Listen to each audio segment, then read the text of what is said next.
Halo teman-teman, dalam materi ini kita akan bahas tentang kebahagiaan. Dan sebenarnya mungkin ini akan menjawab kebingungan teman-teman semua. Apakah aku berhak buat bahagia ya? Nah, kenapa pertanyaan itu sering muncul? Karena seringkali kita merasa kehidupan kurang berpihak pada kita. Misalnya nih, banyak banget sih masalah yang ada. Belum lagi harapan-harapan kita tidak tercapai sebagaimana apa yang kita inginkan. Nah, seringkali teman-teman, kita ini meletakkan kebahagiaan kita pada suatu hal. Contohnya misalnya harta yang banyak, keluarga yang sempurna, kehidupan yang aman sentosa, terus jabatan yang tinggi, pendidikan yang tinggi, dan lain sebagainya. Tapi saya ingin mengajak kita semua untuk bercermin atau merefleksikan hal ini. Lalu, kenapa ada orang yang tidak bisa mendapatkan kehidupan sempurna itu, bahkan fisiknya juga nggak sempurna, tapi mereka bisa melalui itu dan bahagia? Atau justru kebalikan, ada juga orang yang jabatannya tinggi, pendidikannya tinggi, tapi dia tidak menjalaninya dengan bahagia.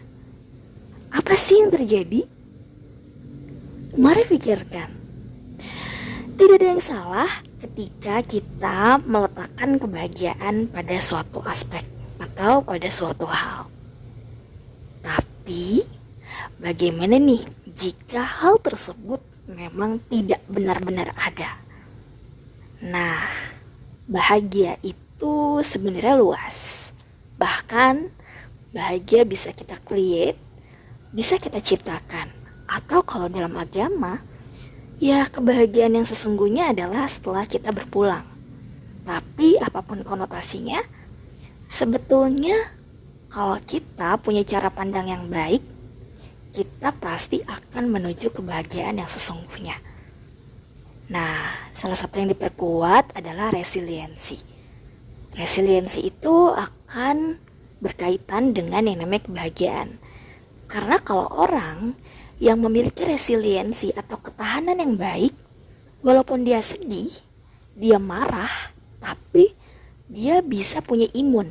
Artinya, dia tidak sampai menunjukkan gejala-gejala psikologis seperti menyalahkan dirinya sendiri, menyalahkan orang lain, menyalahkan Tuhan, dan lain sebagainya.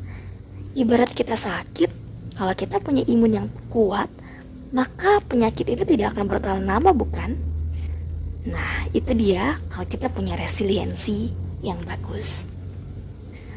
Lalu gimana sih mengembangkan semua itu agar kita bisa mencapai kebahagiaan yang sesungguhnya? Perlu diingat teman-teman bahwa yang namanya bahagia itu bukan berarti kita tidak boleh bersedih.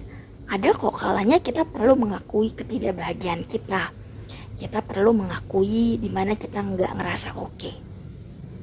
Tapi setelah itu kita harus berupaya untuk memaknai semua kesedihan itu dengan cara yang lain.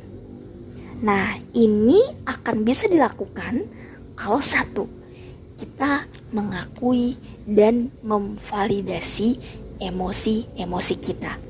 Jadi dalam diri kita ini, emosi-emosi negatif itu katakanlah sampah nih. Kalau sampahnya nggak dibersihin, lalu gimana lantai itu bersih sementara kita berharap supaya lantai itu bebas dari kotoran? Begitu juga dengan jiwa teman-teman. Kita pengen bahagia, kita pengen positif, kita pengen bangkit, kita pengen bersyukur, tapi di dalamnya masih ada endapan emosi yang belum selesai. Nah, dalam istilah psikologi ada yang namanya unfinished business atau sesuatu yang masih kita bawa. Nah, teman-teman cek deh, ada gak sih yang masih aku bawa sampai sekarang?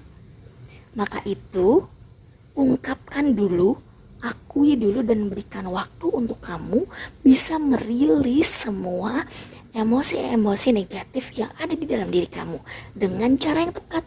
Relaksasi kah atau apapun, selama caranya positif, selama itu membantu, lakukan. Dan setelah emosi itu sudah benar-benar dirasa keluar, maka disitulah pikiran akan bisa lebih jernih dan kamu akan bisa lebih mudah untuk berdamai dengan diri dan juga keadaan kamu sendiri.